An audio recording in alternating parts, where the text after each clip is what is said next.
Oh, Peter's going to be speaking about statehood later, like the Okay. rally on Monday. Okay.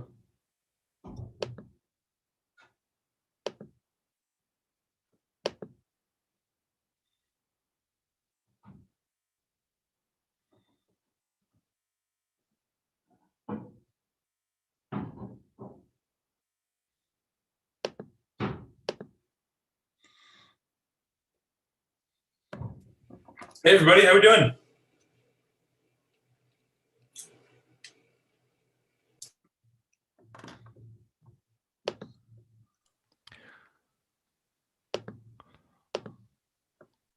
Okay, Phil, we're live.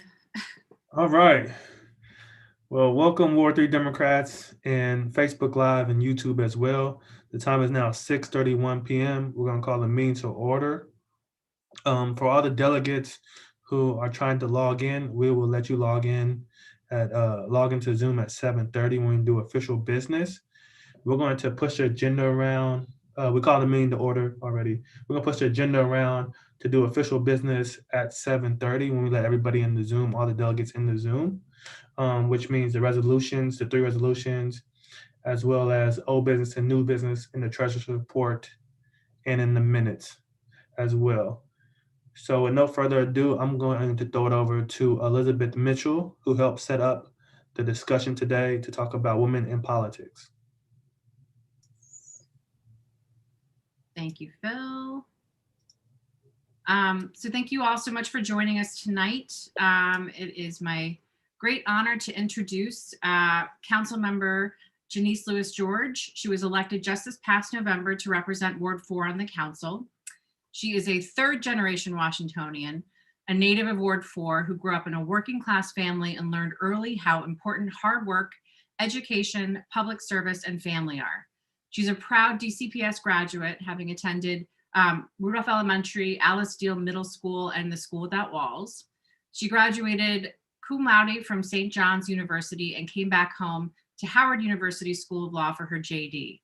Councilmember Lewis George may be new to the council, but she's been serving her community for almost her entire life.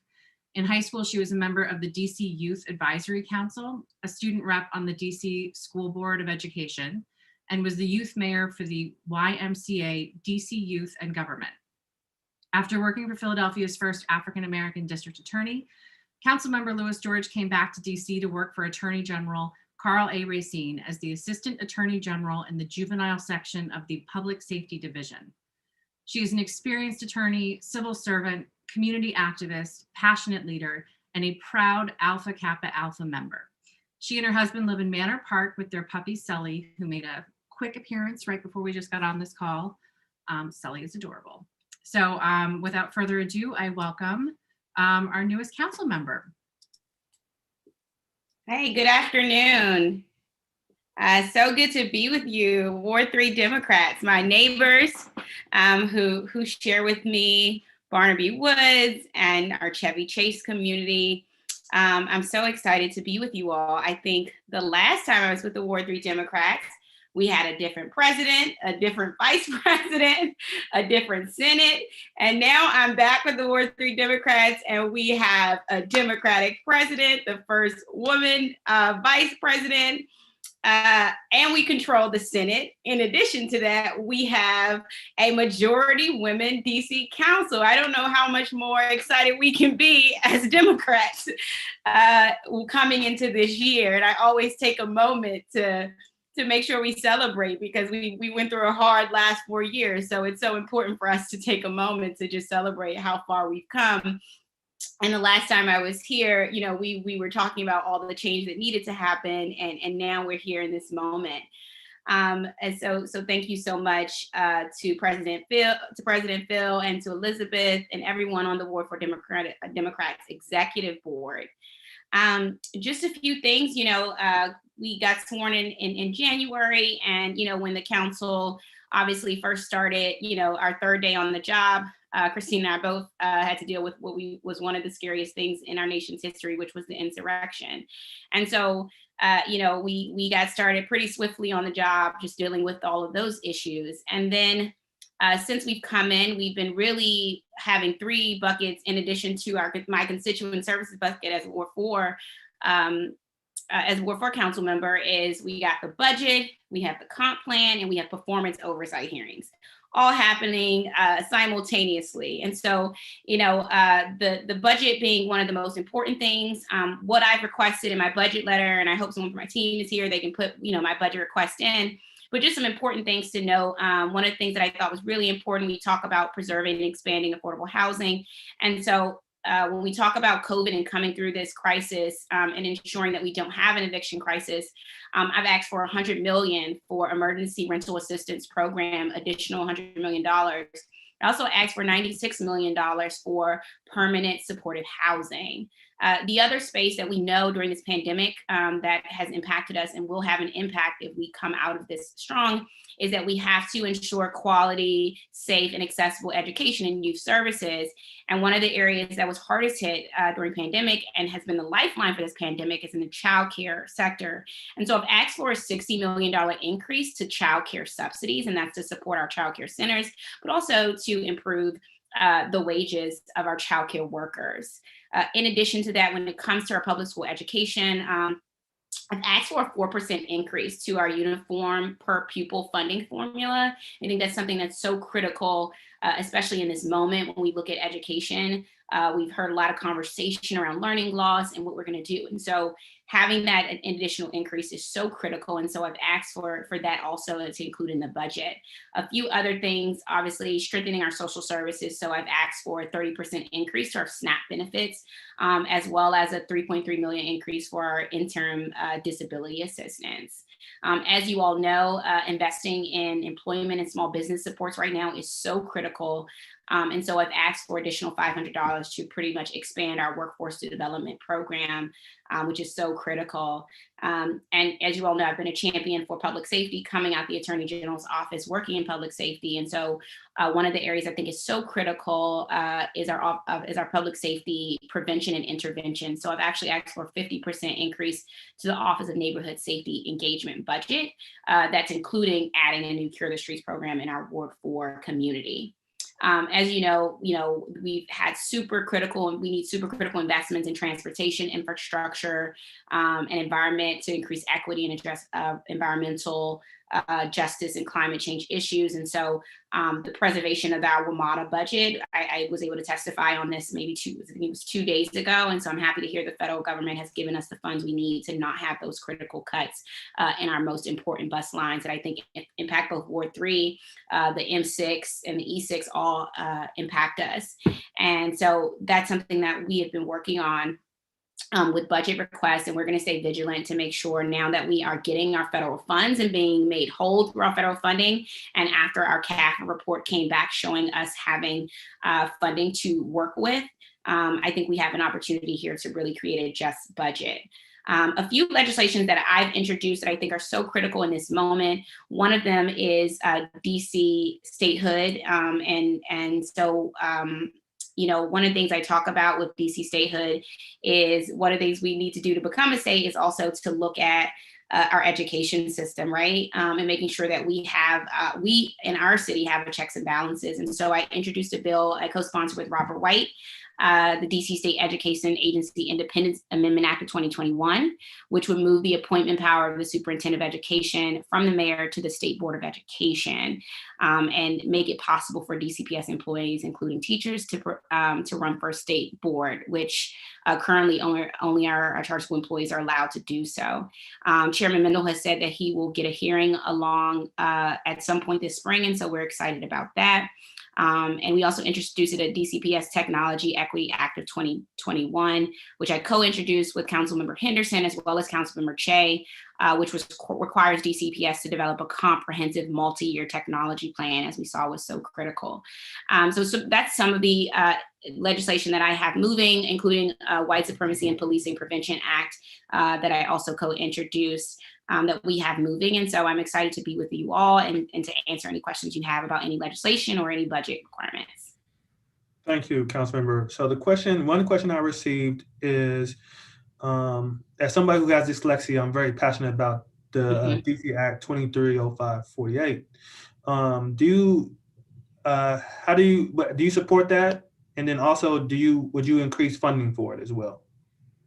Yeah, absolutely. We just actually, one of the most powerful testimonies I think we heard during the education roundup was really some of the ways that we need to do more with our dyslexia community and funding supports for that. And so I'm absolutely in support of that, and been doing the work within our team to make sure that we are more informed about what needs to happen, especially around training for our teachers, and making sure that they understand how to not only identify, but also how to support families and young people. Building off that question a little bit, everyone is really concerned about reopening, the lack of transparency that we've been seeing in general. I'm a PTA president when I'm not in this room. And the big complaint we get from parents and teachers and everyone involved in this is that there's not enough transparency. Mm-hmm. And do you have any insight? So I know you have a bill. I know that you put a bill forward with Robert White, if I'm correct. Right. Can you talk a little bit more about that and how you think that might improve the situation? Yeah, so one of the things, I know if many people have seen, the Office of the Auditor just produced a report, and Kathleen Patterson, our auditor, did such an amazing job with putting this report together. But the one thing they talked about is the lack of data and transparency in data coming from our state education agency, and how important it is for us to have longitudinal data. That is the ability for us to identify and track kids when they leave the system, when they come back in the system, why are they leaving, what were some of the reasons, tracking their attendance, their grades, and all of these things that impact us. And I think it's so critical for us to have an independent agency collecting data and informing our education decisions without having with the checks and balances there. So that way their data is really strictly on how do we improve our education system.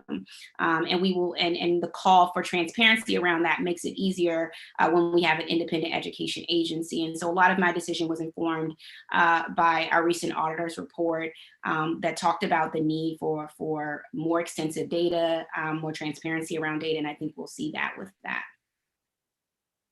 Thank you. That's an excellent question, and an excellent answer, even better answer, actually. So another question I received that's on Facebook.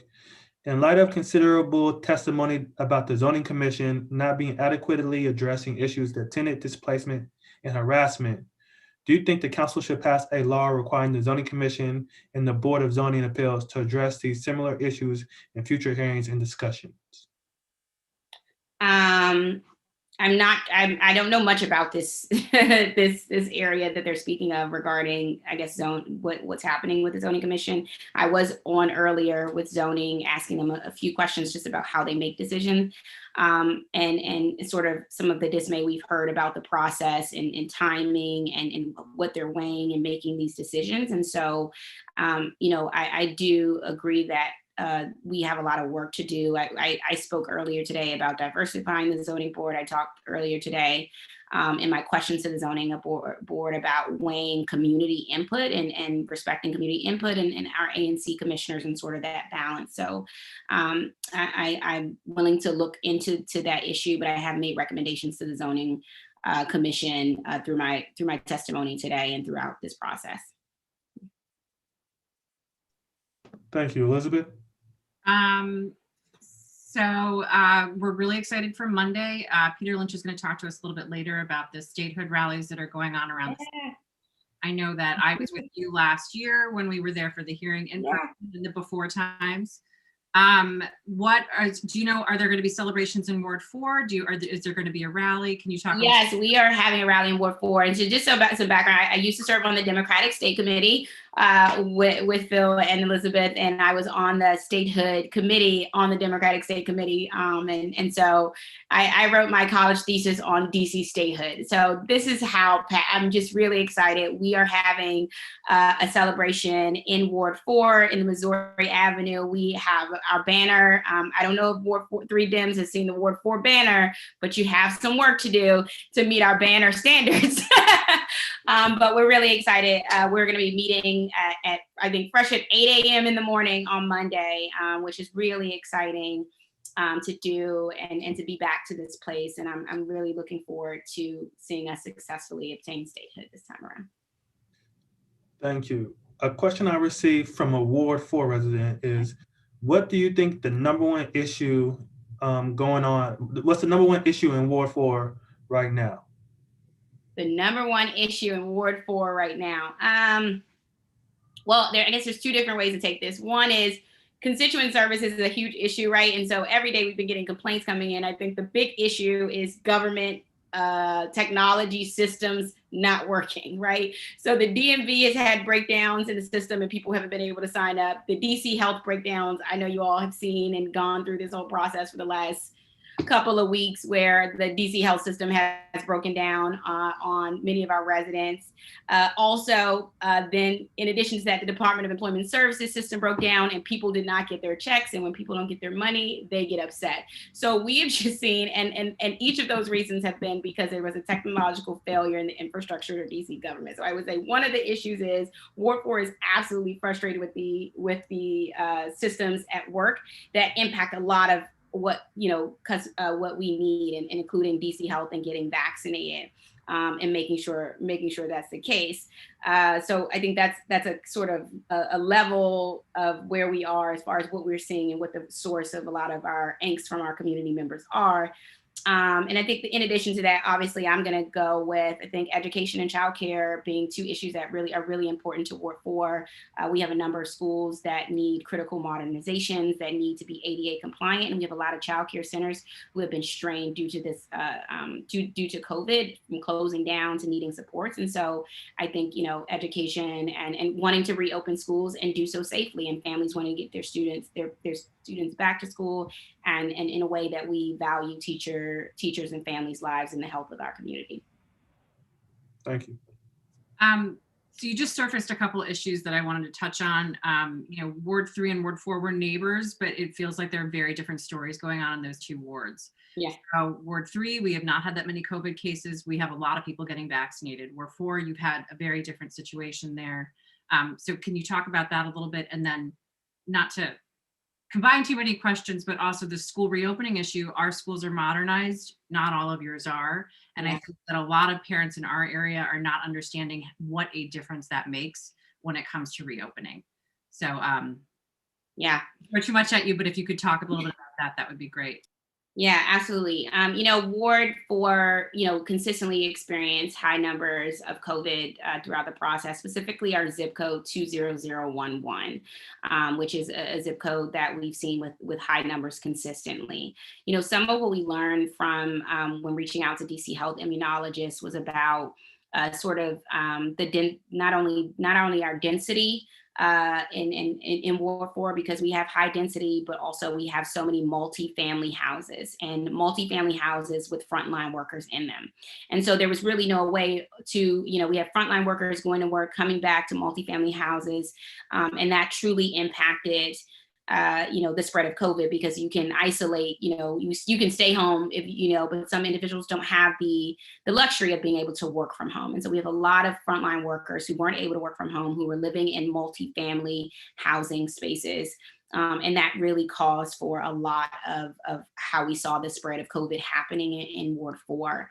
And so that's why it was so critical for us when we look at, why it was so important for us to have some priority zones in addressing COVID, is because of how impacted that was. And I really thought Councilmember Mary Chay's, letter on that and note on that was so important as we consider equity and what's happening. As it relates to Ward 4 schools, and in modernization, we've had a number of schools who, one, are not ADA compliant, which has been a huge issue. That's moved out families, that's moved out staff who've not been able to do their jobs or come to school and be able to have what we call a fair, appropriate public education. The other piece of that is when we were doing walkthroughs as far as getting back to reopening and going through the checklist, I went through checklists with our school board education member, Fraser O'Leary, but some of our schools, HVAC issues were just the minimum there, right? Like HVAC issues were already a issue, but we also had so many other issues. We had one of our a boiler burst and students who were even there for minimal opening had to leave the school and leave their classroom. We just had to have another issue where high school had to go across the street to school as a temporary place. And so, that's one of the issues we're facing, as well as overcrowding. Now, one thing we did partner, and then we had Powell Elementary School that has no heat, right? So Powell had no heat, Whittier had a water burst, and, just tons of issues that have been consistent. And DGS sort of, they patch it up, but it's not a long-term solution. And then, we also do share a school with Ward 3 residents, and that's Lafayette. And even Lafayette, experiencing the issue with overcrowding. And so that's an issue that we see has been impacting Ward 4 schools, as well as overcrowding and the inability for DC to plan ahead and look ahead to how we're going to solve that problem. And so we did work with Councilmember Che and I both sent a letter to DCPS to rethink the Lafayette decision, and we were able to see an equitable decision made on both sides that impacted Brightwood Elementary as well as Lafayette Elementary School. Thank you. We have a question from our second Vice Chair, Peter Lynch. Thank you so much for being here. And I saw you earlier today at the hearing, and you're asking some great pointed questions. And then at one point you had to jettison off to another meeting. So I can understand if this is a long day. Thank you for being with us. It seems like there was a general sentiment from many housing advocates and one of our own, Ann Common, that ideas to increase building development is not going to help people that need affordable housing. And there's a question in the chat too about Brookland Manor, and that issue sort of ties in with it as well. Where do you see this issue with these small area plans, the comprehensive plan, and whether or not upbuilding and so on is going to indeed help people that need affordable housing? Yeah, I think some of the questions I was trying to get to today was really kind of the understanding around how do we actually create affordable housing and what that looks like. And a lot of that, I think, is, when we talk about legislation, the zoning plan isn't the only way to create affordable housing, which everyone knows, but all other attempts to create affordable housing through legislation has been deterred, right?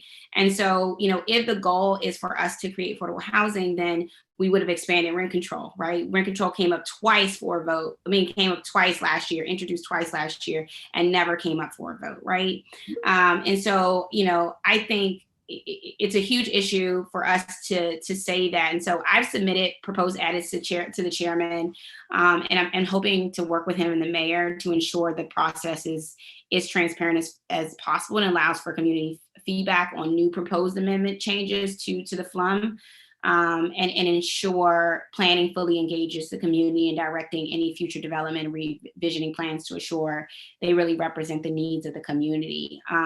So, I think one of the important parts is I think I want to, include an explicit statement in the housing element that housing is a right. And I really, wanted to also, I called on, we have a new Office of Racial Equity, which provides a racial equity impact state assessment. And so, I've asked that the Council Office of Racial Equity provide a racial equity assessment on the plan to see what that would, happens. I think we have to prioritize the expansion of affordable housing. And I think that's something that's so important for us, and also, look at how we strengthen environmental protections in Ward 4, which happened.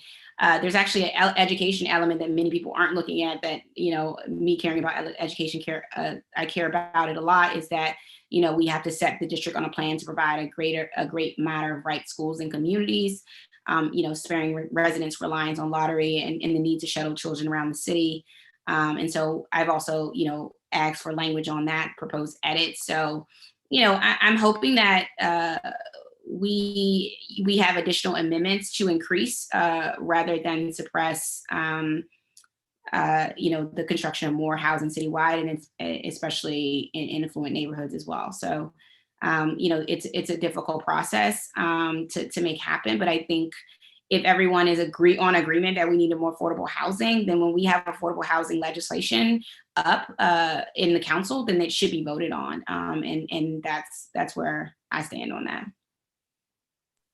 Thank you so much. I think we have time for one more question. So it comes from the comments on Facebook. I'm very concerned about the prospect of mass evictions when the public health emergency ends. What is the time frame for the council to consider, and I hope pass, legislation to provide tenants a comprehensive pandemic relief package to protect them from eviction, forgive rent utility debt, and to compensate landlords at least partially for rent debt? Yeah, I mean, I think this is a huge issue, and we at the council are I think going back and forth, to try to figure out how do we solve this problem and make sure that we don't end up increasing our unhoused residents here in the district through it. So, I think the current timeline is now. I mean, figuring out what we're going to do about it and making that happen. And I know, some of it is, if we put through legislation, we've talked to numerous, individuals about what that would look like. So I think we're going to use the budget as an avenue to sort of solve some of these problems and make, and deal with that. That's why I asked for, $100 million increase to our emergency rental assistance program, because I know that we need that in order to ensure that residents who, lost their jobs, don't lose their housing at the same time. It's also why I asked for that increase, that $96 million for permanent supportive housing. And so I think, I'm using at least the budget as a way to ensure that we don't have residents who are, who lost their jobs, are unable to afford right now, utilities and mortgages and rents and give them the relief that they need during this time. Thank you. Hopefully we have a couple more questions. Hopefully we have time for a couple more questions. I know Councilmember Henderson is going to join us in the next 3 minutes, so I don't want to take up her time. But I know we got $2.2 billion from the federal government. Mm-hmm. And I just want to know what your thoughts are on that, and where would you think the money should go to? Oh man, I have lots of places where I would like the money to go. Sort of just where, what I talked about already in my budget letter is where I would like to see that money go to. Making sure that we can not only restore but rebuild. That's in education, that is in housing, that's in our small businesses, and supporting them.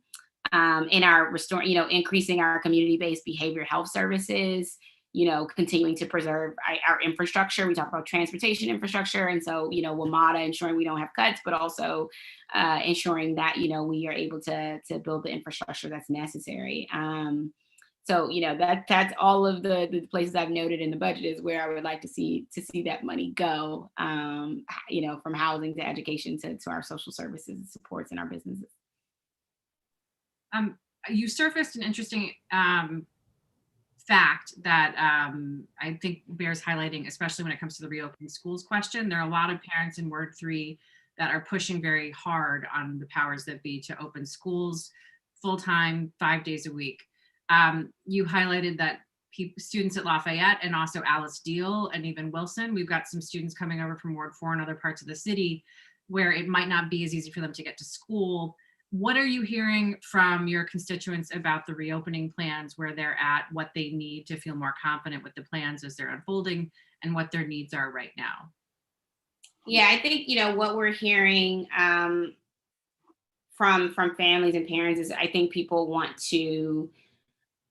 just want transparency, really, around issues so that they feel comfortable, and then also making sure that the safety precautions are in place. So we've had a number of issues with, parents not getting notified sort of later that those who were in person, and teachers who were in person already kind of getting notified later than they need, than should be that, someone had COVID. And so we're seeing, people worried, like, if I do send my child back and there's not this transparency around when there's an outbreak or when someone has COVID and we're continuing to send them there, then, people are really concerned about that. I think people want want educators to be vaccinated before, going to school to feel comfortable. And so people are like, get our educators vaccinated, not just through the system, but be very intentional about it. And we had one day where we had we had one day at Dunbar where a number of teachers who were going in person for term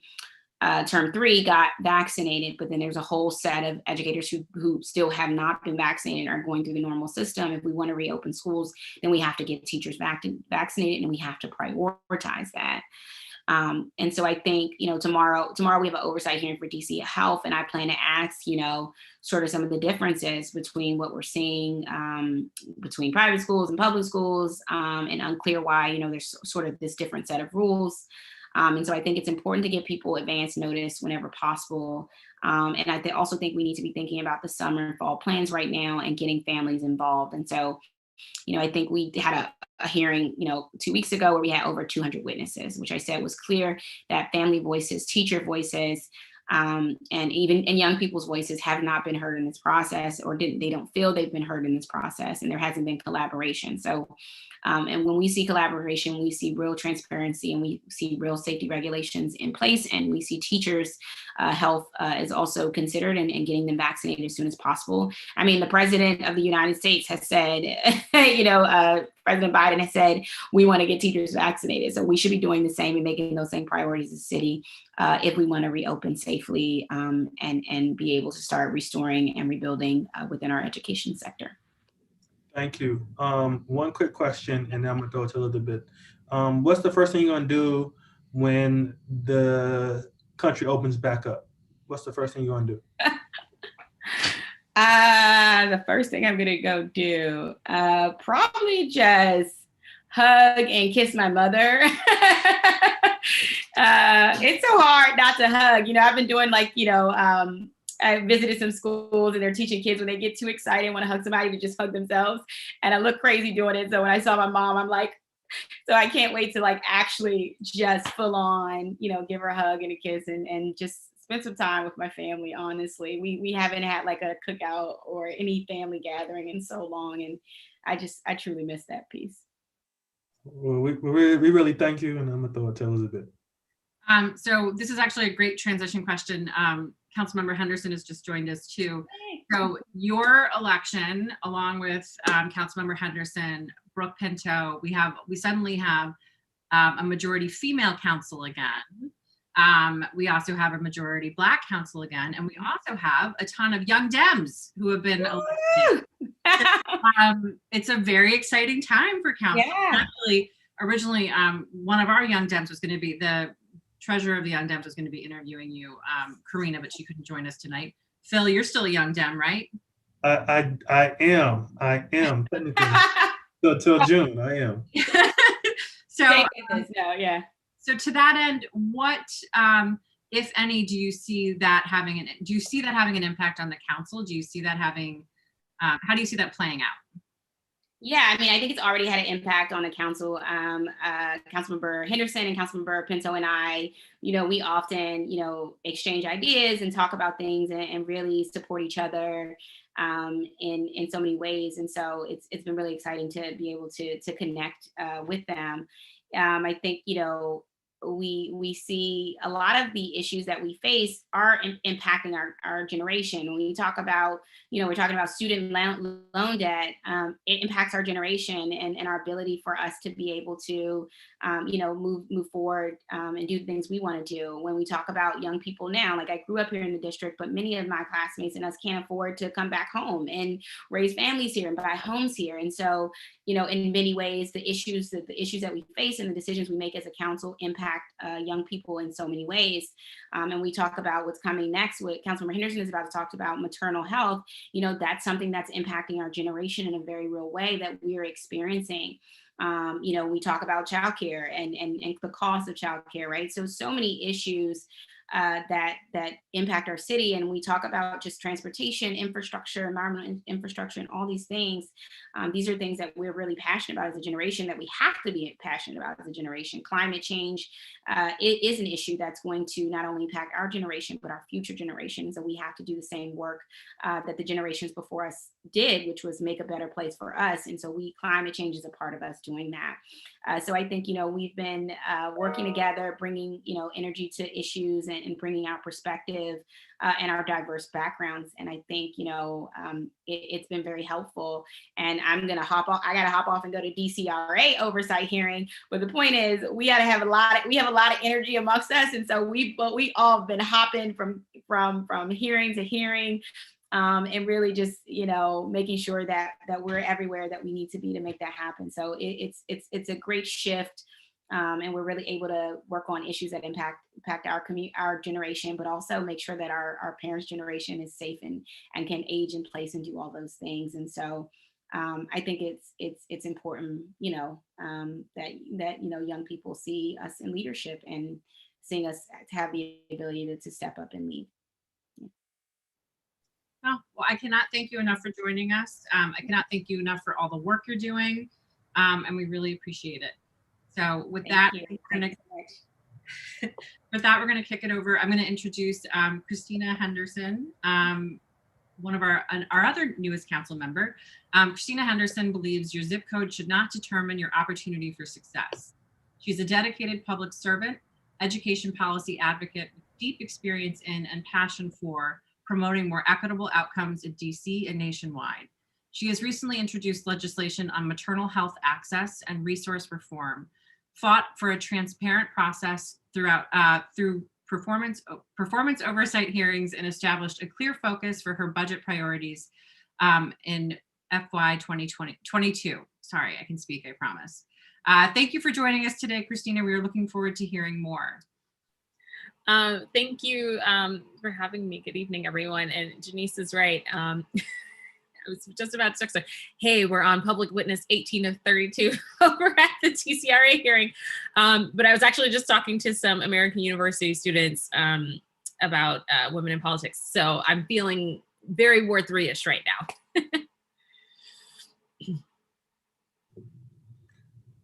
So we'll let you talk about whatever you feel like talking about, and then we'll ask you questions.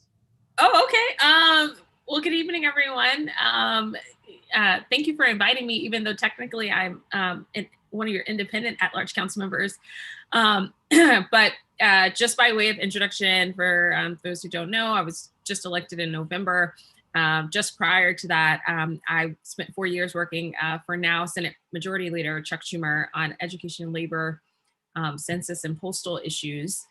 And before that, I spent 5 years working for DC government, first at DC Public Schools, and then I spent 4 years at the DC Council working for Councilmember David Grosso. I was his first legislative director. And then when he became chair on the Committee on Education, I served as the committee director for 2 years before leaving for the Hill. It has been a whirlwind in terms of this time that we've had on the council. I joke with Janice that we should get some sort of reward, because no one ever expects that the first week you start a job will be during an insurrection in your city, and having to sort of deal with all of those various pieces. But we've been very focused on COVID-19 recovery and all the various pieces that entails, not just from an economic standpoint and a health standpoint, but how do we help rebuild and make folks better and ensure that we're taking care of our residents, and not just returning to normal, but using this opportunity to innovate and see change that we may want to see here in the district.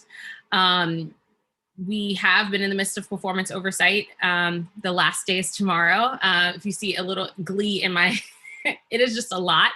The exciting thing actually about being a freshman council member and not having a committee chairmanship is that you have the ability to go to everyone else's hearings and in some ways cause good trouble, but ask some really detailed questions, even on the committees that you don't serve on. So I've really been trying to push our counterparts in the government on the executive side around not just transparency, but also clarity especially during this pandemic, as it pertains to how we're providing services to folks, but also how we're communicating on all the various things that are happening in the city right now. As Elizabeth mentioned, the first bill that I introduced was on maternal health. It's an issue that's near and dear and important to me. DC has the highest maternal mortality rate in the country, one that's above the national average, and it's in particular not great for Black and brown women in the city. And when we look at healthcare infrastructure, our healthcare infrastructure skews to the western part of the city. When I was running for office, most people didn't realize that we actually don't have a hospital east of North Capitol Street in DC that has labor and delivery services. So if you live in wards 5, 7, and 8, you have to come west to give birth, or you go to Maryland.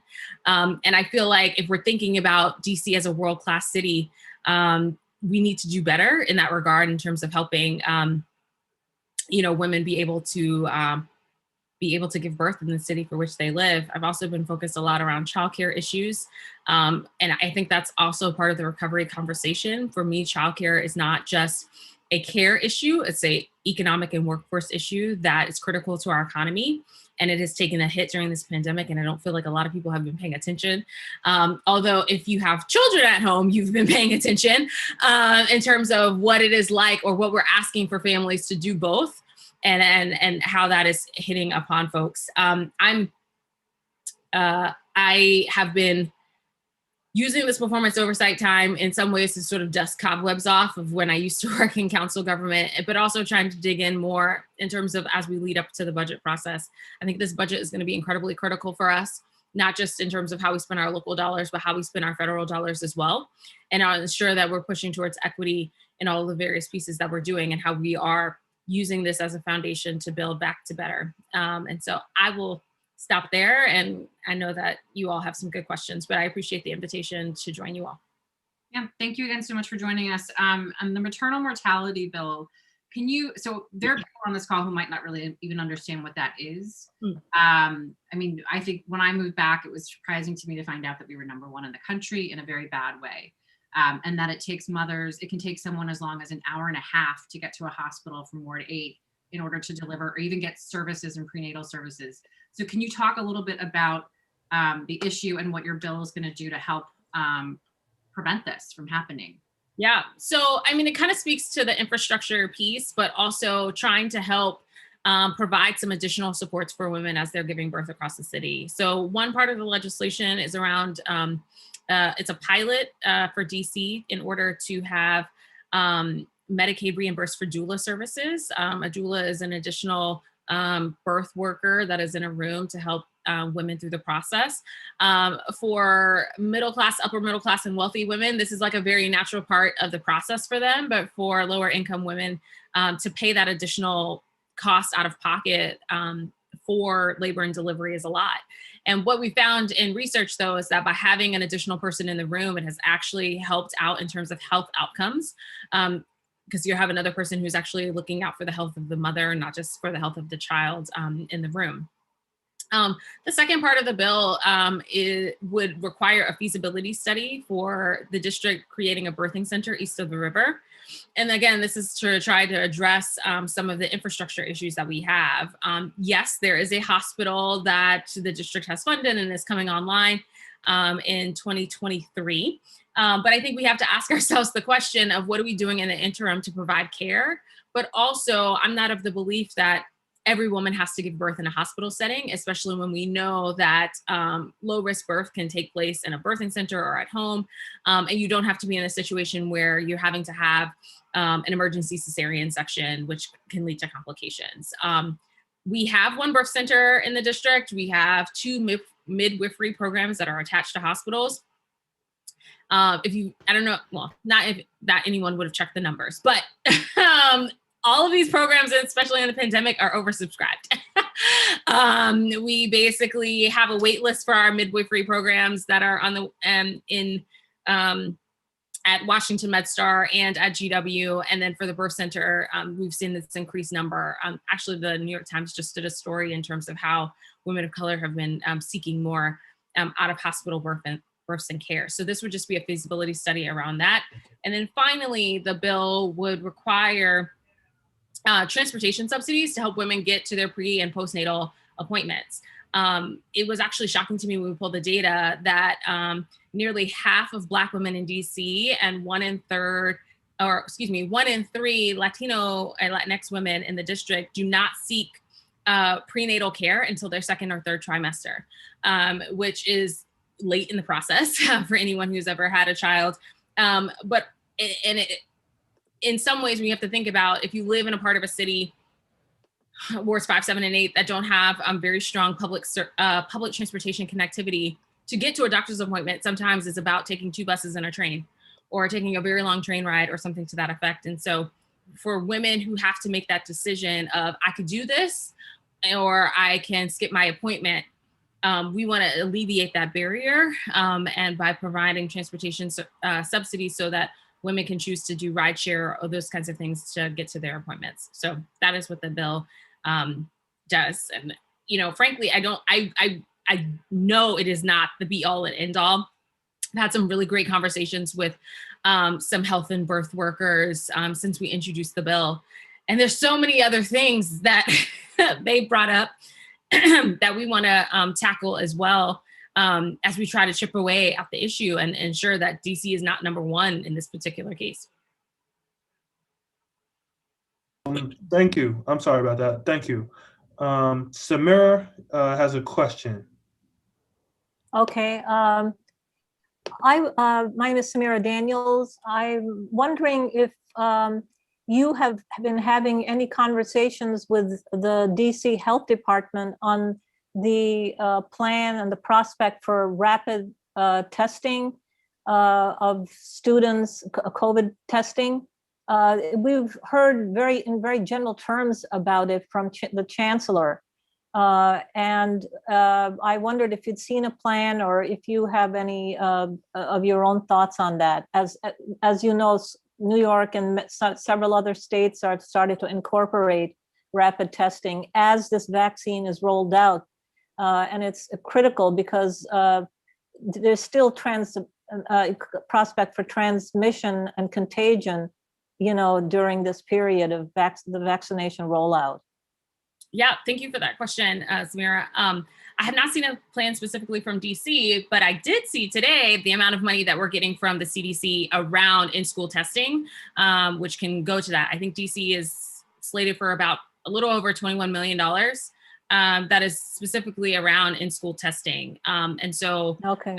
I know we will be asking questions, I know that I will be asking questions as we get deeper into the budget process around what that plan is. I used to work for New York City Department of Education, so I've talked to friends there. I have seen the plan from LA Unified, and I think San Francisco Unified, who's also doing similar rapid retesting as well. But frankly, I think that what we have been doing in terms of testing students every other week or every 2 weeks is not something that is going to feel sustainable once we having more young people in the building. But I will tell you that one of the issues that they've had in these other jurisdictions is receiving parental consent to test the young people in schools. And so I know that is probably going to be something we're going to have to jump over in order to be able to really accomplish this in the district. Thank you. Jesse? Hi. This is my name's Jesse Lovell. I had a question about revenue issues. I was in a meeting a few days ago where we were hearing from Councilmember Nadeau, and she was talking about the issue of finding recurring funding for a number of priorities. And of course, she was obviously talking in part about her committee, the Human Services Committee, but also other big priorities that seem to be coming down the road. And while we have this sort of strange situation of, yes, on the one hand, there seems to be a large surplus this year, there's still this forecasted pretty large deficit in years to come. Plus, of course, last year we had a couple of different revenue proposals that ended up getting nixed at the very end, including Phil Mendelson's own proposal. Councilmember Nadeau has said she is working on a bill that would generate something in about around level of around 100 million in recurring revenue, in part to replace some recurring revenue she lost that was replaced by just one-time money. I'm just wondering what you've heard about that. Are you working on that yourself? Is that something that you've got some thoughts about, and some ideas what may be happening there? I haven't talked to Councilmember Nadeau specifically about her proposal. I have talked to Councilmember Allen about his. So I think we're probably going to have some competing conversations in terms of the budget context. But one of the things that I have said is that I don't feel like we can do these revenue conversations sort of in a vacuum, and kind of need to look at the full picture of items. But I'm open to the conversation and to ensuring that it makes sense. I think the questions that we have to be able to answer for the public is how much are we raising, on whom, and for what? And I think the for what piece has been the part that has always been this moving target, because I think there are lots of different priorities in terms of how people want to be able to spend the money from the recurring pot. But in a lot of other jurisdictions, right, when they raise taxes, it's for something very specific, right? I'm going to do a penny tax so we can pay for schools. I'm going to do a nickel here so we can pay for a road. And I know that we have a lot of priorities in the district, but I think we just need to get very clear in terms of, if we do this revenue raising, any type of revenue raising proposal, very specifically, what are our priorities? And frankly, and this is something I'm going to bring up, we have a council retreat like a week or 2 weeks or whatever. But in terms of how we do budgeting in the district, I think, well, at least for the council, it's in some ways kind of backwards. Like, the council doesn't have a conversation together about budget priorities until after all of the committees do their work. And I actually think it should be the reverse. We should be having a conversation about priorities at the beginning so that everybody is working towards the same goal. And hopefully my colleagues will feel similarly, and we can do that, because I think that this will help in conversations around revenue spending and where we get our money. Thank you. Mindy? Yeah, congratulations on your election, Ms. Henderson. It's great to see someone as talented as you with so much experience on the council. Okay, two questions, one shorter, one a little longer. Okay. The feds have now made income tax day May 17th. What about the district? Well, I mean, I just saw the IRS news this morning when I woke up. So I don't know what the CFO is planning to do in terms of pushing back. Okay, fair enough. The other one has been asked before, but I'll ask it again. The whole business of eviction, COVID-19 will not be gone on May 31st, I think is when the eviction halt stops. I know you're new on the council and this is being played out and there are lots of suggestions. Where do you think things will go? And what ideas do you have to make sure that people are not just ejected into a city where they won't even afford a reasonable place to live?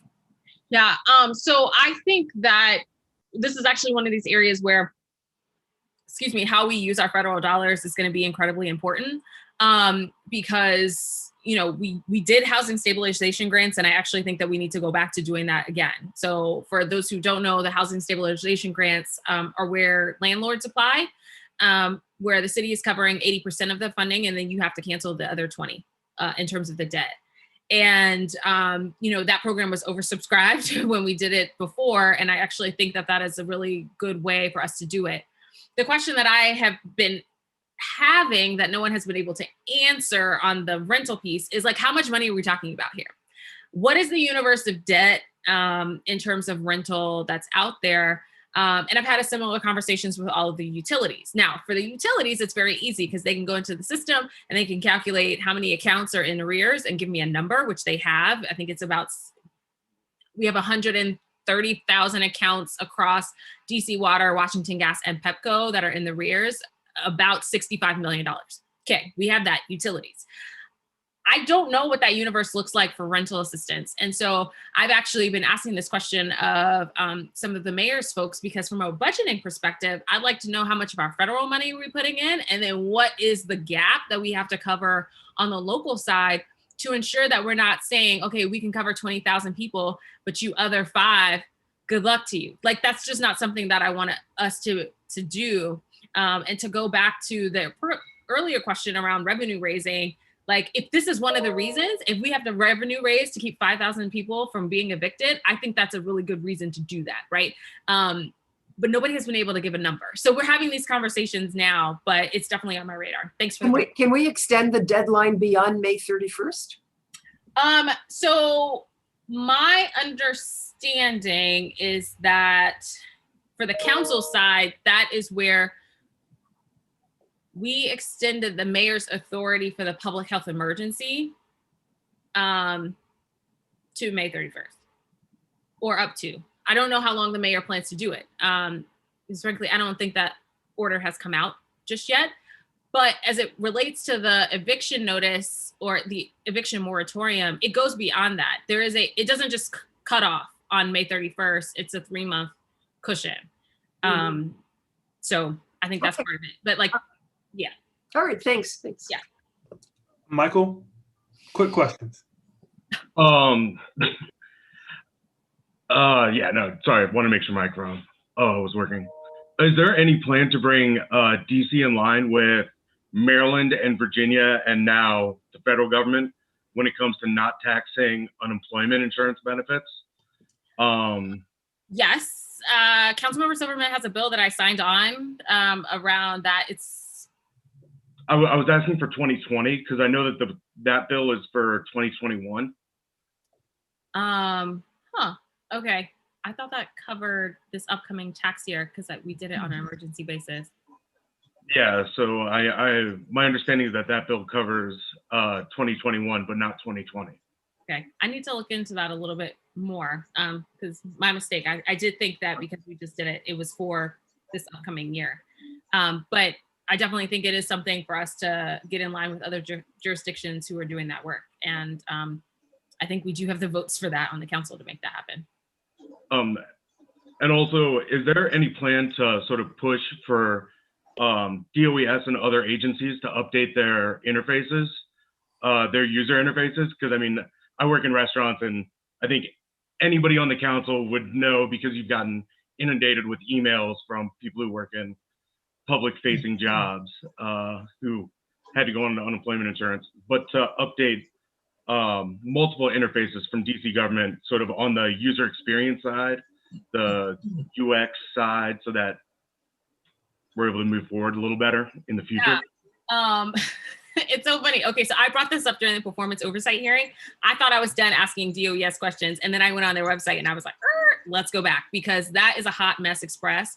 And I'm not even just saying that as like, one of the things that Director Morris Hughes had said was like, sometimes we have people applying for programs that they aren't necessarily eligible for.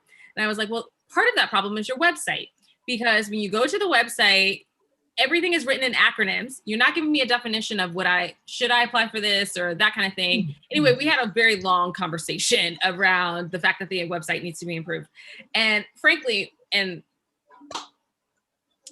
kudos to the hardworking people at Octo, but every single website that I hate in this government has been run by them. So I feel like there has to be a lot of work that is done. We are told by Director Morris Hughes that there's a plan to update the website. The problem that they have right now is doing it in the middle of an emergency, right? So how do you update a website when you have thousands of people who are getting onto it every week in order to file claims?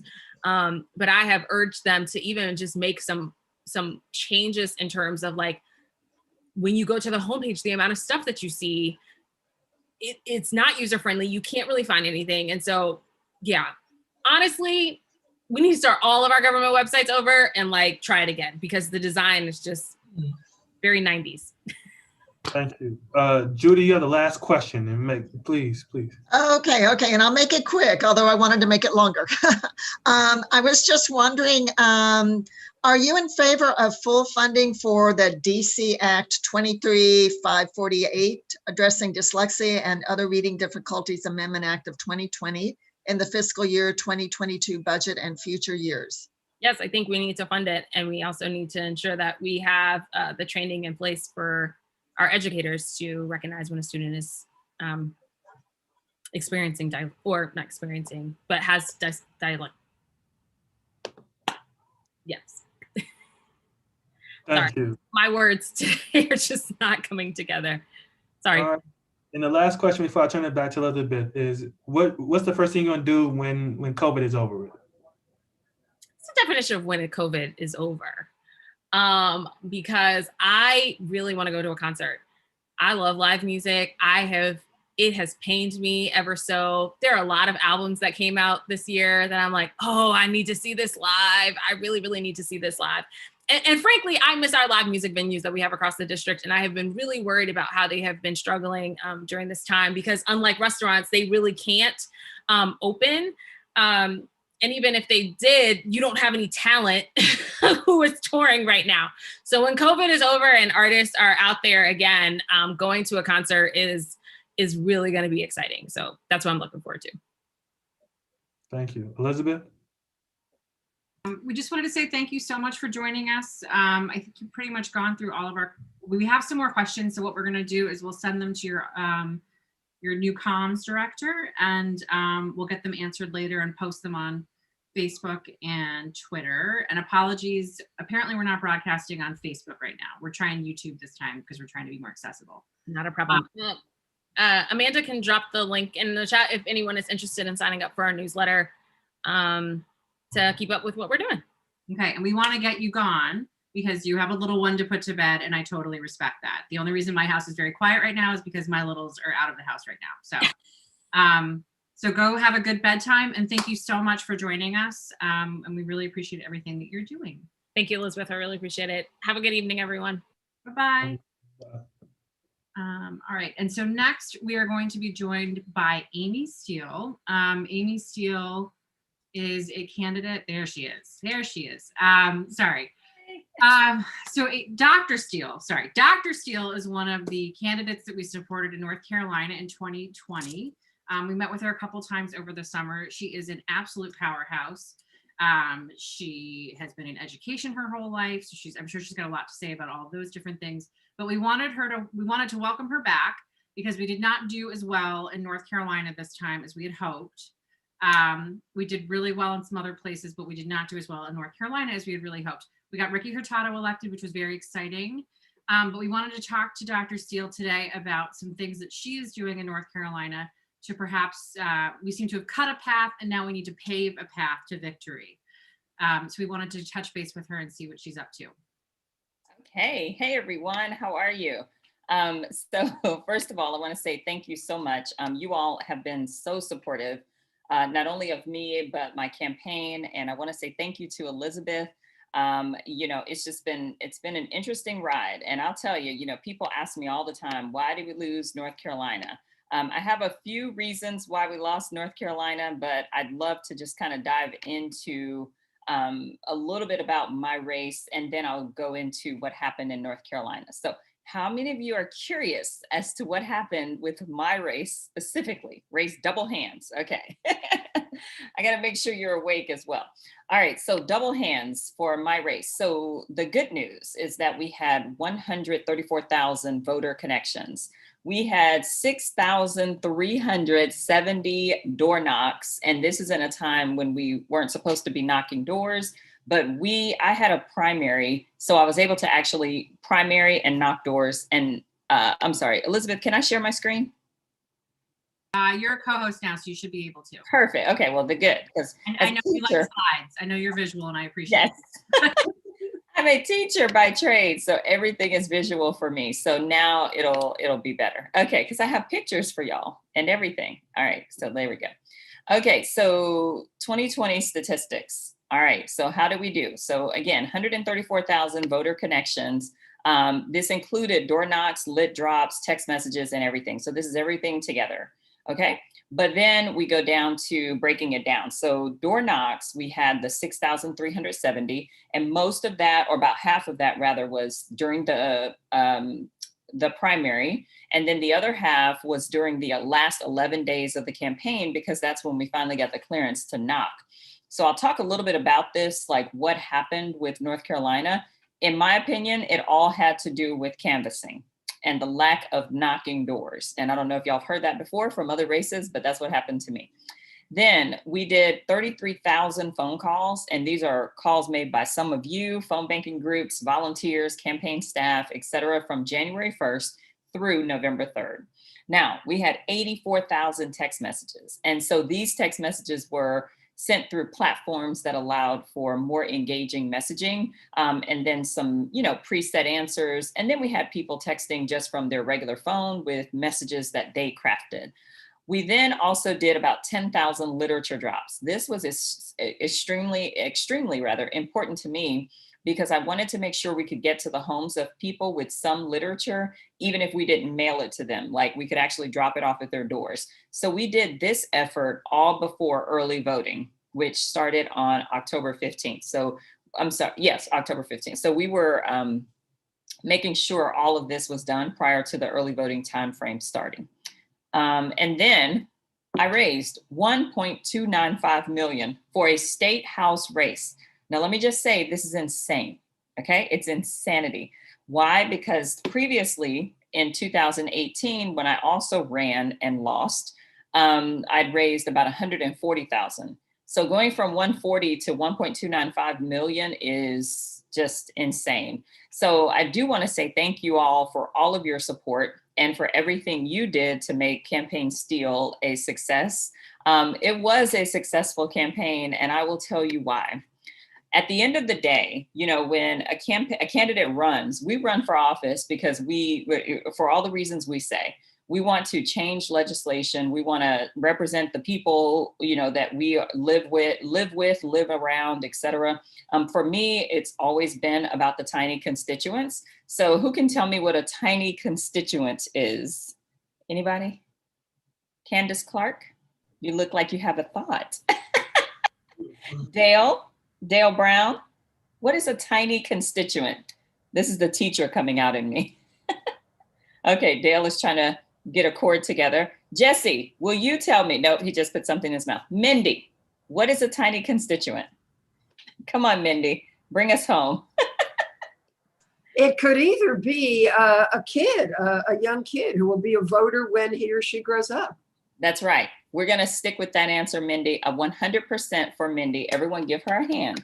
It is 100%, Mindy. A tiny constituent is a child because a child has more impact than you ever could know. Many of my children I have 5 kids, so I love kids, okay? I love my husband also because we have 5 kids. You get that later. But many kids, what they do is they grow up. And then they become voters, but they also become campaign staff, they become volunteers, and more importantly, they influence their parents to vote a certain way. Now, the parents may or may not listen to them, but those tiny constituents matter. So messaging to them specifically matters, and we try to do that. But when a candidate runs for office, they give up a lot. There are some candidates in North Carolina, and I'm sure across the nation, who moved into their district so that they could run for office. There are candidates who quit their jobs like me as a principal, impacting lives of children so that I could run for office and essentially be a volunteer for 3 years while trying to get to an office that only pays $15,000 a year. So it's not like we just sign up for this because, it's the most glamorous thing. We really have passion and purpose behind why we sign up to run for office. And when you don't win twice, it's like, wait a minute, what is happening? What is going on? What is the deal?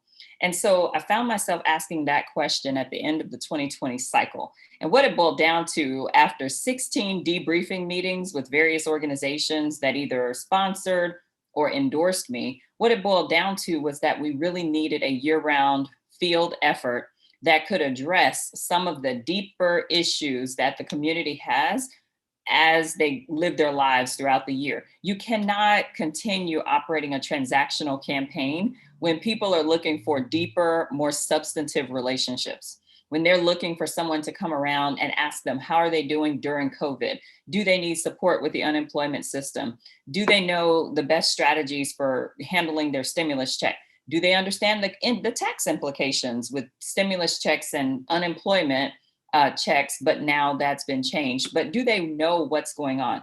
Those deeper style conversations, that's where we needed to spend time, and we didn't. We listened to, top-down infrastructure, which was necessary to keep people safe, and we opted not to knock doors from March until late October. And frankly, it was too late. And just to give you some data, when other states kept knocking, they had better results. We did not knock. And that is just a fact. It's not an opinion. It's not an assessment, a critique. It is a fact. We stopped knocking doors. And when you don't knock doors, even for a transactional transaction, which is a vote, then you essentially lose either your base or you lose the opportunity to really engage with voters. And so that's what we're trying to change. So after those 16 meetings in December, I really was ready to give my ball back and go home. I was done. But I had a higher calling. God woke me up one day and he said, Amy, you need to continue your work and you need to organize this time. And so the organizing for me looks like a new effort called the New North Carolina Project, very similar to the New Georgia Project. And they are very gracious and in their mentorship and just their conversation around what we can do in North Carolina to help turn our state blue. And so that's what I'm doing. Organizing in order to turn out voters who do not vote regularly, finding voters who need to register, and ensuring data validity with voters who are already registered, but making sure their voter file matches with who they say they are. So that's the effort, and I wanted to share that with you all. I will take some questions at this time, right, Elizabeth? Yes, we're going to get to a couple questions. I probably should have prefaced all of this with, so Ward 3 has been doing this sort of work to flip state legislatures to fight gerrymandering. We've been real successful, not alone, in Virginia, and we love canvassing. We are obsessed with canvassing. We do it all the time. We love it. We had high hopes for North Carolina. This year, we did get 3 voter registration trips in before COVID happened last year, but we also were part of an effort to send over 200,000 postcards. Yes. Out, not all to North Carolina, but all over the country, but a huge amount of them went to North Carolina. And I would also add that with our bigger group, with the DC Democrats, we were able to raise, I think it was close to $30,000 for a group of candidates in North Carolina. So we really did a lot of amazing work. Yes. And we saw a lot of movement. I think the point that a lot of people miss is that we are fighting a 40-year plan. This is year 40 of a Republican plan, and it is working really well. And I think when I heard that in another meeting, you know, we're not just fighting this fight for this year, we're fighting a 40-year plan, and Democrats have really only been in this space thinking this way for about 5 years. So it's really what we're doing as a Democratic Party here in DC is a little bit revolutionary. There are not other state parties doing this. We want to continue this effort. We're going to be going back to Virginia this year, but we have our eyes on North Carolina. We are with you, and we want to continue to do this work. Jackie Lieberman, who is one of our, oh my gosh, Jackie, do you want to come up? Jackie's amazing. Hi, sorry, I'm cooking dinner. Oh, okay. Wasn't expected to be called on. That's okay. Well, I see your question. So good. I'm good, Jackie. I see your question, and the answer is yes. North Carolina is trying to pass some draconian voting measures and restrictions, as is, you know, every other state in the union, in the nation. And I think, you know, we really, so I'm going to take this moment of privilege to just say this out loud. When you look at where these voting measures are coming from and the place that they're born out of people's hearts and minds and how they conjure up these things, you really have to analyze from, I use critical race theory to analyze just about every aspect of my life. You really have to analyze from a critical race lens of why these measures are being passed or even suggested, and what is the underlying reason or tone of the measure. Yes, they're draconian, they're racist in many regards. They are against people for various reasons, you know, economic, social, just various reasons. But the underlying reason is to maintain power for one over the other. And so when you look at those reasons and you really analyze why it is that, you know, certain legislatures are proposing these types of measures, they really ultimately have no basis. But unfortunately, people will continue to allow these to pass unless they have a structure set up where, you know, a veto can occur or they have a supermajority or a majority in the House, and they can block this type of legislation, which is kind of what's happening in North Carolina. We still have our governor's veto. We still can sustain the veto. So we are preventing bad things from happening. But we certainly are not able to move forward with a lot of things that could be positive and long-term change as it relates to voting rights. So sad to say, but that's the state of affairs. Yeah, I don't see any more. Wait, sorry, there was a big echo. So I think to that point, I mean, there are so many things that are deeply impacted by this. We just got off a call with our council members. You know, we're a city, so we understand this kind of a little bit more intimately. But for people in states, the closer, a great quote I heard was, you know, the closer the problem to your front door, the further down the ballot.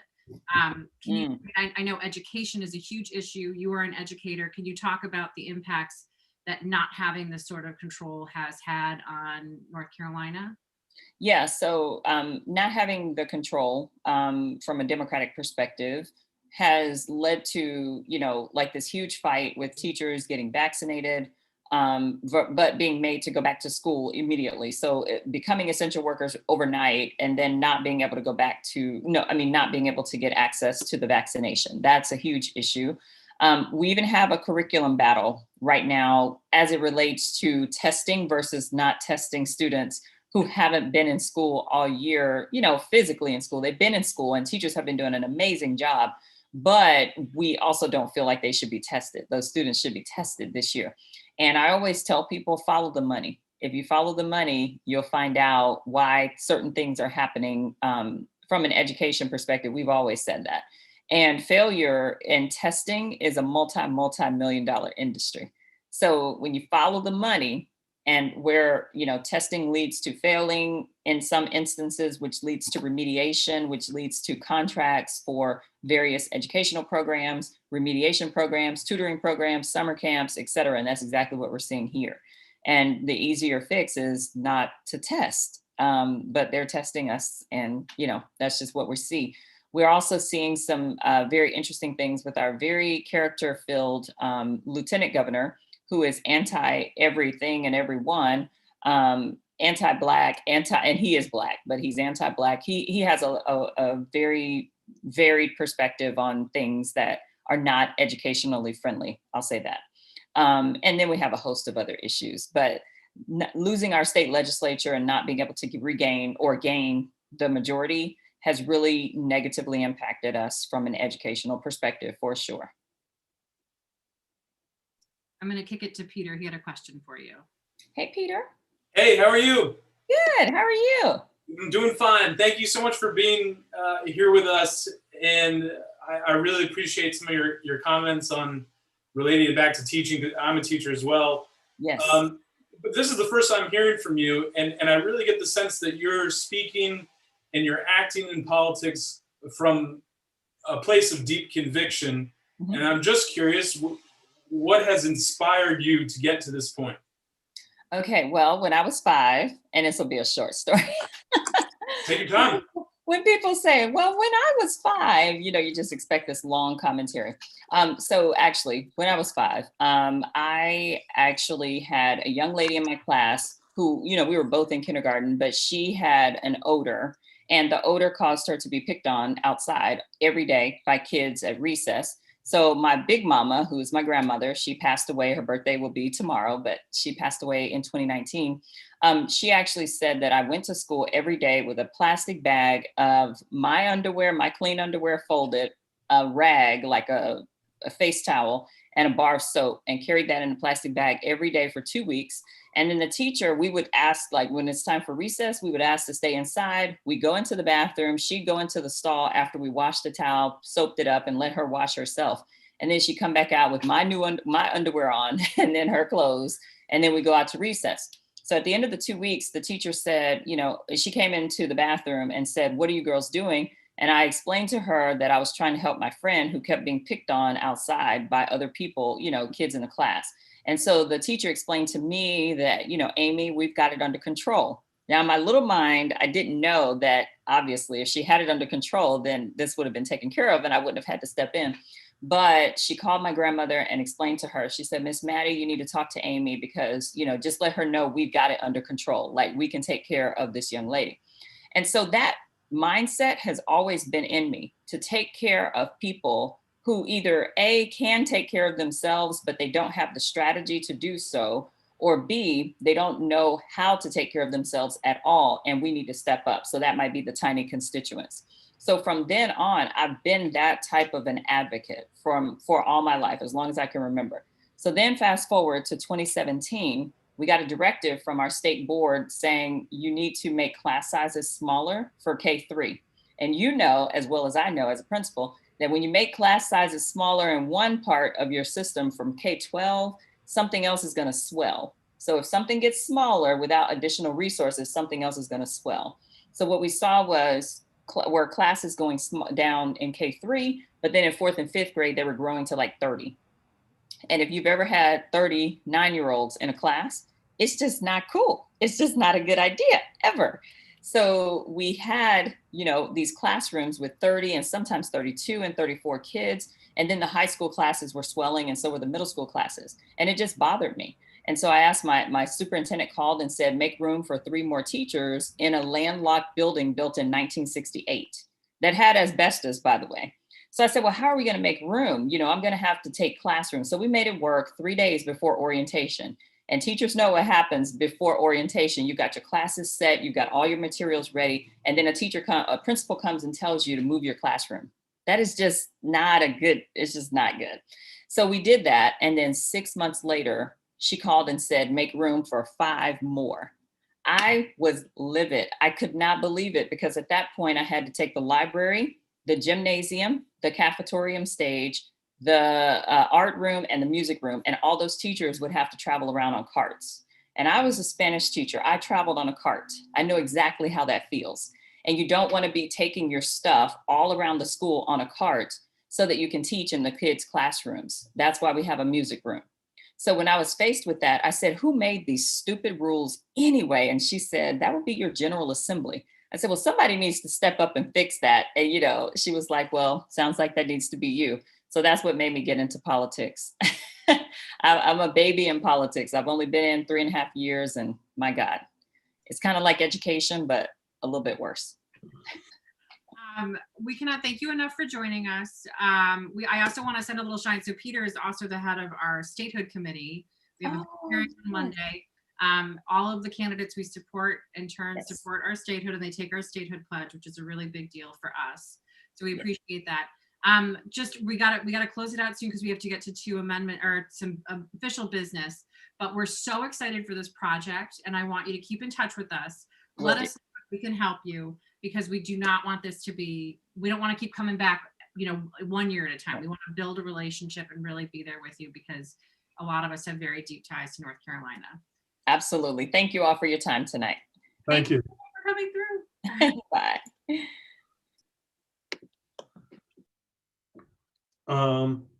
So I'm going to remove everybody off spotlight so we can see everybody. If you can. All right. So we're going to go to official business. The time is now 7:52. I sent everybody the minutes. Is there a motion for the minutes, to approve the minutes? So moved. So moved. Is there a second? Is there a second? Second. Thank you, Judy. All those in favor say aye. Aye. Aye. All those say nay. All right. Motion, the minutes to pass. Treasurer's report, I'll turn over to Judy.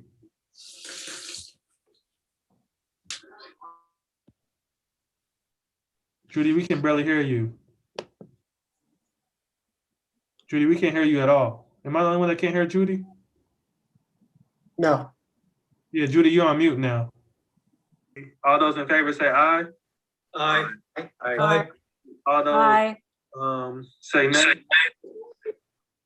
All right, motion, the minutes to pass. Treasurer's report, I'll turn over to Judy.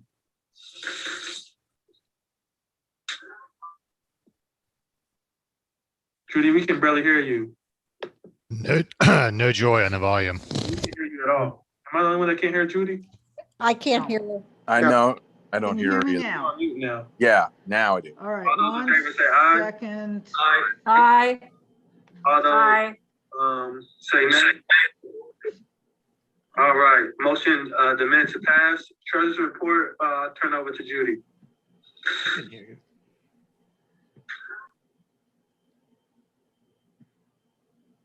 Okay, can people hear me now? Can you hear me now? Yeah, Yes. yes, yes. Yes.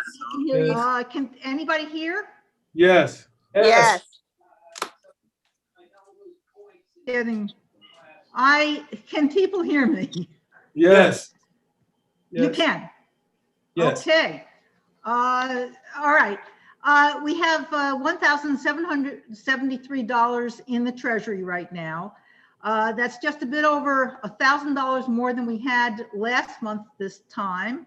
I want to thank everyone who has paid their dues, which are voluntary, and a little bit of an extra thanks to several of those who contributed beyond the suggested $35. For those who haven't paid and would like to in the future, we will be sending out periodic reminders, and you can just wait till my next reminder comes. So that's about it. Again, the Treasury now has $1,773. Thank you, Judy, for that. And if you haven't paid your dues, please look at Judy's email and pay your dues, please.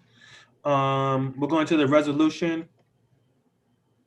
We're going to the resolutions. Judith, I'm a new delegate. I did not get an email from you.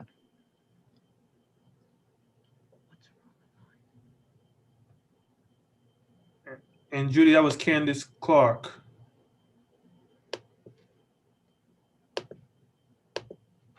So if Judy, if you resend the email to everybody, I greatly appreciate that.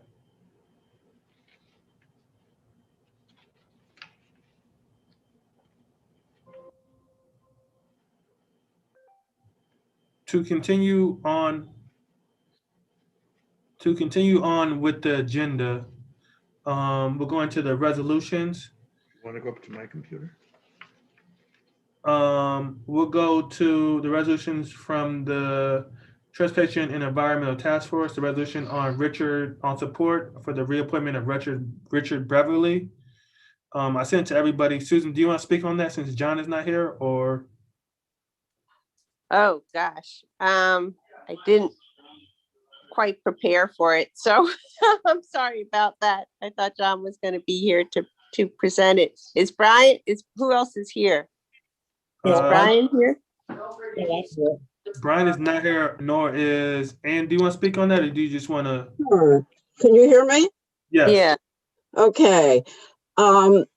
Richard Beverly is one of the two current PSC commissioners.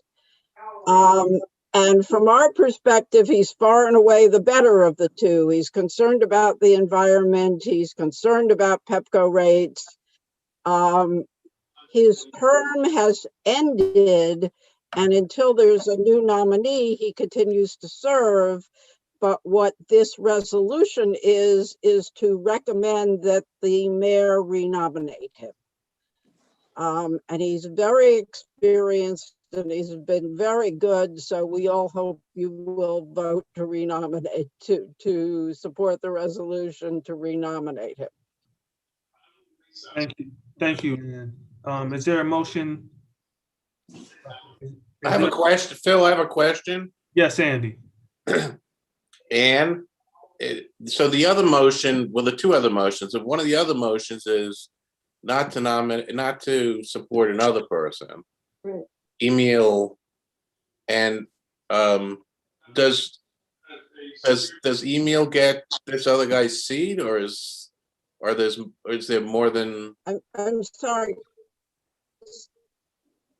Hello? Can you hear my question? Can you hear me now? So Sandy, let me explain that. So there are three seats, Sandy. And there's two seats that are filled. One by the chair, who I can't think of his name, one by Richard Beverly, and there's the open seat. So the one resolution is for Richard Beverly, for a reappointment, and the other one is to fill the vacancy seat. Does that make sense? Does that make sense, Sandy? Yeah, are there any other nominees in the pipeline, or is it just the one nominee and the one guy who's leaving? So it's one. So there's one in so let me take it let me take the question in two parts.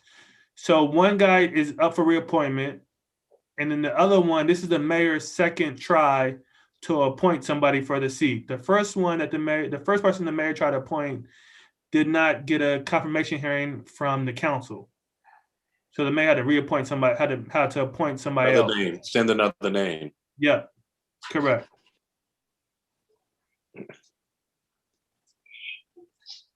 Is there a motion to support the resolution, or somebody want to move the resolution?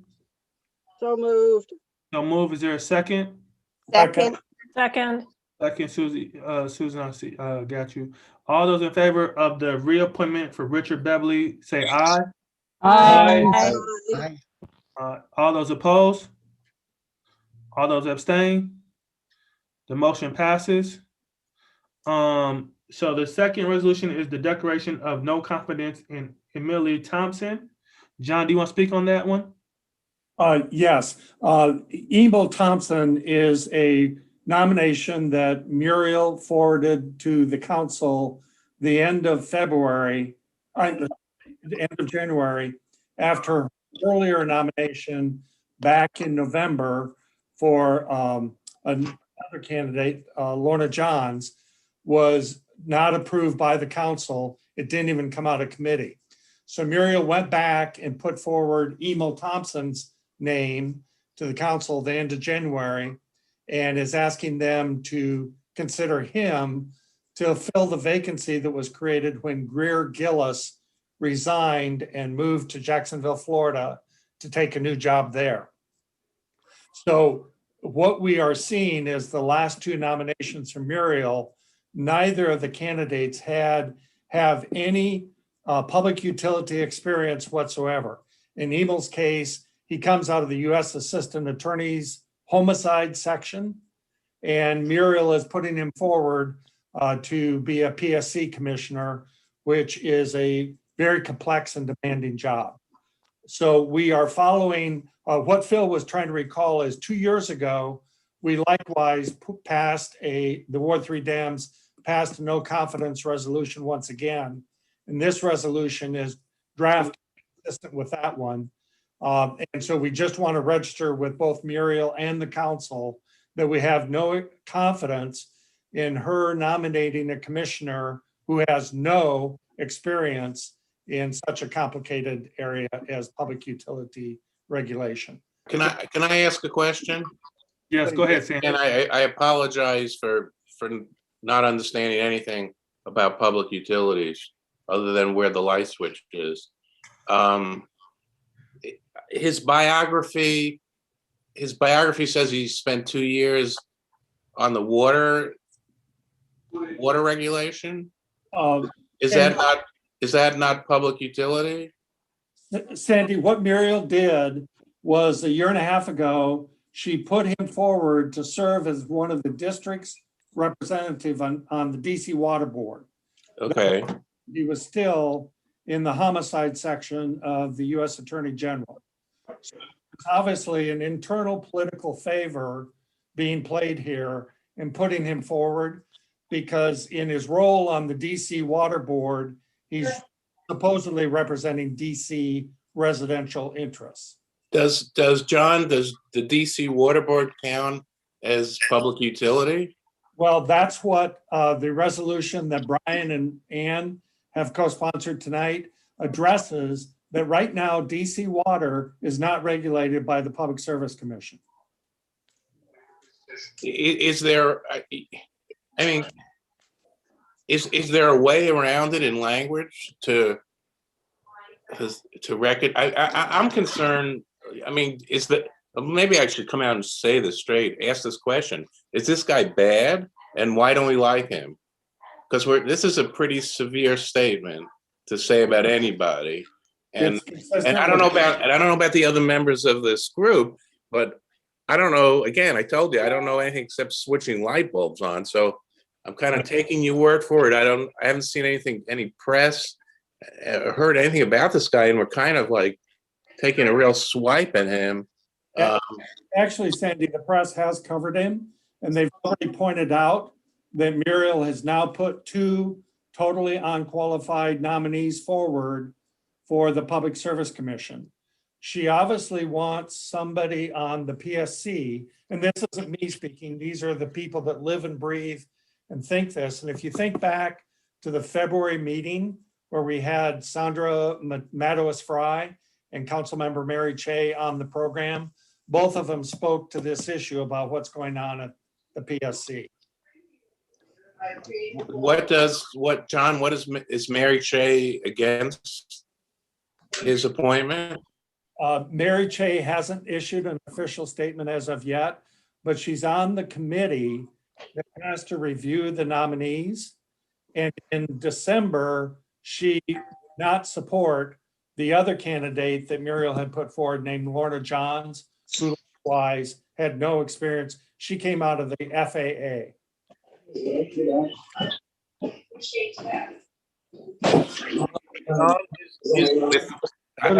I could just say, I'm going to say one more thing. I mean, which is basically, I don't know, but it's nice to have experience to go onto a board. It also, unless it's a statutory requirement, it's something we like. There are plenty of appointments to all kinds of boards and all kinds of positions in government where people have absolutely no experience in the particular job. John, whatever the people want to do, that's fine. I'm going to abstain on this. Sandy, this is a very technical area. There are places where people can go onto a board without previous knowledge. In this area, going onto a board without serious previous knowledge is a disaster and leaves you open to being influenced by people who know a lot more. You just saw Judy and me make a mistake on something, and it was partially because we weren't huge experts in the area. And this stuff, this guy has to do, the stuff the PSC does is so much more complicated than the area that we just did. I'm just gonna, I said I wasn't gonna say anything more, but since you addressed me, I spent 37 years in the executive branch. I saw plenty of people who were put into highly skilled positions. Some had experience and were terrible. Some people did not have any experience in the area and they were terrific in it because they learned the areas. I'm still abstaining. I'm going to go back to my light switch. Thank you, Jesse. Thank you, Sandy. Jesse? Yeah. Let me just say, as someone else who's not, I don't have a lot of information here. But I think it might help in terms of mediating the confusion and questions and maybe lingering dispute to just ask the question and see if we can answer it. When we talk about the PSC, will we find, significant precedents for appointing people to the PSC with essentially no experience in public utilities, and if yes, that's one thing. If no, I think that's very important. And I think it would just be good to have an answer on that. So I'm just asking that question. Does somebody have an answer on that? John or Ann? I don't know the history. I don't know the history. Well, I don't know the percentage breakout going back through history of the PSC, but the more recent candidates have come to the job with some type of utility experience, either in a regulatory role or in a management role, working at a utility company. This is the first time there's been 2 candidates back to back that have no prior utility experience. The council's already rejected the first, Lorna Johns. Now there's a second one that's come forward. Thank you. Alan? Has anybody ever bothered to ask the mayor why she chose this guy or why she nominated this guy? Anybody ever ask her what she finds so attractive in this guy? I have not. I mean, before we condemn him, we ought to at least kind of hear the other reason for it. I mean, I agree with the person who said before, a condemnation of a person is a pretty strong act. So it seems to me we ought to learn what is so attractive about this guy before we condemn him. The mayor has a record of appointing people who are going to go along with PEPCO in raising our rates. Yes. And somebody who doesn't have a background in this area is much more likely to be swayed to raise our rates. And the law for the PSC has changed recently, and the PSC has much more environmental responsibility than it used to. And it's important that we have people with real knowledge about environmental matters, about rates. We want somebody with a pro-environmental bias because of the importance of environmental regulations going forward. He may be the best criminal defense lawyer criminal lawyer in the world. I'm sure he's a bright, excellent man, but he doesn't have the background for this position. Okay, does the resolution explain our reason for condemning him, or does it just condemn him? Now, you just came up with some pretty compelling reasons. What is this resolution going to contain those reasons, or is it just going to condemn him? So I can speak to that, Alan. I sent everybody the resolution, so that resolution explains why we do not why I had no confidence in the person. Or can you tell us what those words are? I don't have the resolution in front of me. The resolution is also in the chat. To the same time, I will ask you just click on the link in the chat to read the resolution. Phil, I just brought it up if you want me to quickly go to the therefore section. No, I would not. Thank you for that. Joe and then Monica. So I guess in terms of relevant past experience with Public Service Commission nominations, if memory serves, there was a very similar SPAC going on that I don't recall the details of, but might be instructive or helpful if it's relevant. When I believe it was Mayor Fenty had a similar sort of spate of nominations that were controversial. John or Ann, do you know anything about that? Do you have a better recollection than I do? Is it instructive in terms of what happened and how the tenures panned out, if there were tenures there? Just to fill in the record a little bit for folks who don't know much about this area. I know nothing. I wasn't paying the sort of attention I'm paying now during the Fenty administration. John, I take it the same.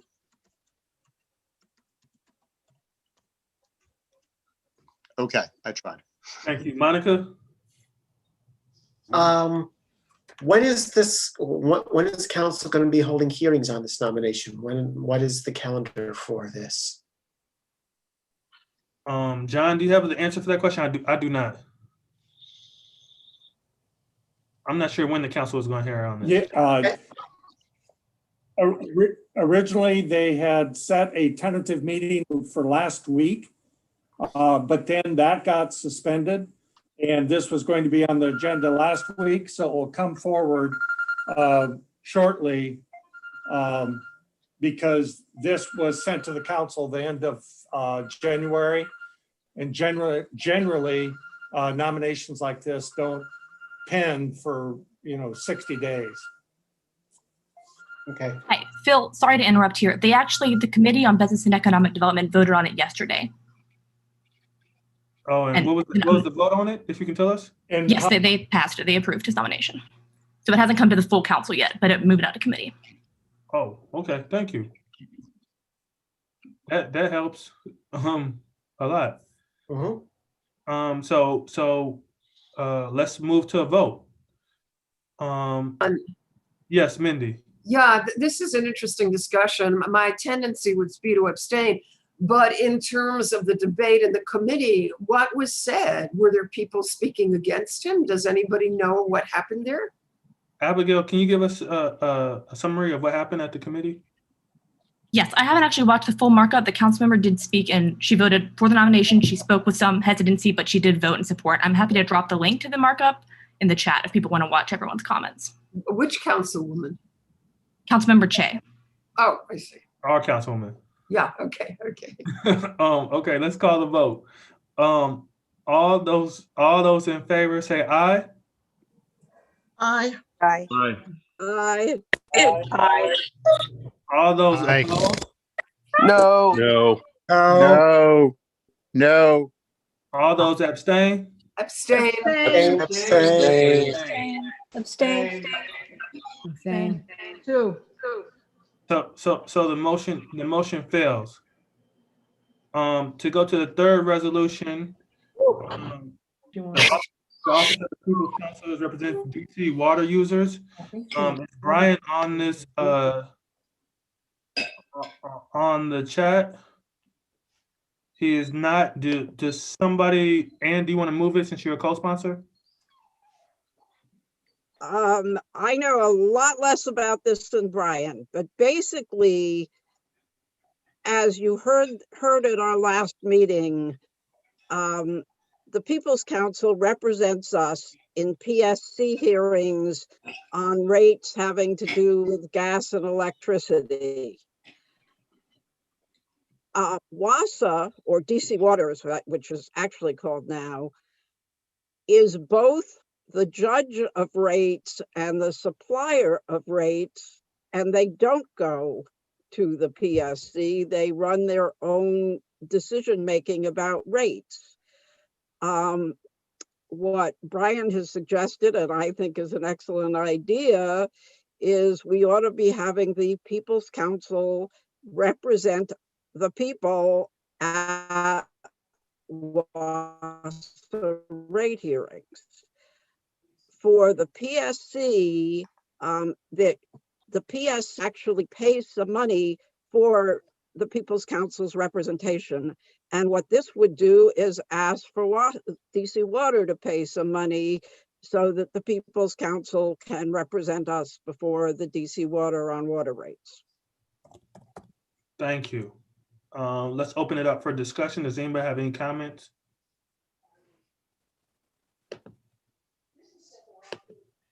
Hearing no comments, I will say I do support this as well. I do want to speak in favor of the resolution. I think WASA, I think the Office of the People's Council should represent us with WASA. WASA should fall under them, as I think water is a utility as well. Hearing no other discussion, is there a motion to approve the resolution? So moved. Is there a second? Second. All those in favor say aye. Aye. All those opposed? All those abstain? The motion passes. We have two more agenda items. Please bear with us. Old business, Ann wants to talk about the election. Ann. Right. Just like Amy Steele just told you, we need to keep working year round, all the time, not just year round, constantly. And probably the biggest issue we have at the moment is voter suppression. And it's going on surprisingly in Virginia as well as Georgia. In Virginia, I suspect it's the Democrats just missed out when they put in reform legislation. They missed out on this particular area. In any case, the Virginia Board of Elections has just purged almost 500,000 voters of color from the rolls. And the Reclaim Our Vote project is writing postcards to these voters to let them know they've been purged and to let them know how they can reach their Board of Elections and deal with it. I have, just like we wrote postcards last year, I have postcards again. We'll be sending out an email on it, but Karen has kindly put my email in the chat. So I hope I am going to be overwhelmed with emails asking for postcards, which I need to get back by April 12th. And this time, can you hear me? Because Yes. Yes. Can you hear me okay? Yes. Okay, my computer told me I was having problems. This time the committee is not paying for stamps. So, and you have time to get them by mail if you're not walking into post office yet. Second of all, and you've heard me say this before, but it's so important, we need to help make phone calls to stop the voter suppression bills in Georgia and Arizona. And Center for Common Ground, which is the parent of the Reclaim Our Vote project, is making these calls. What you do is you call voters and you ask them to contact their member of the legislature. If they're willing to do it right then, you patch them straight through to the right member of the legislature. The computer software lets you do that, and it's very easy. Anyone who knows me well knows I'm dreadful with computer things, and I found these calls easy. And if the voter doesn't want to do it right then, you give them information so that they can do it later. This is so important. How well we do in 2022 is going to depend. Georgia and Arizona are going to have Senate races. Depends on trying to stop the voter suppression now. This is also, in both cases, an opportunity to stay in touch with voters now, not when we want their votes. Thank you for that. One more agenda item on the new business. Peter Lynch or Kesh, do you want to talk about upcoming Monday in the rally?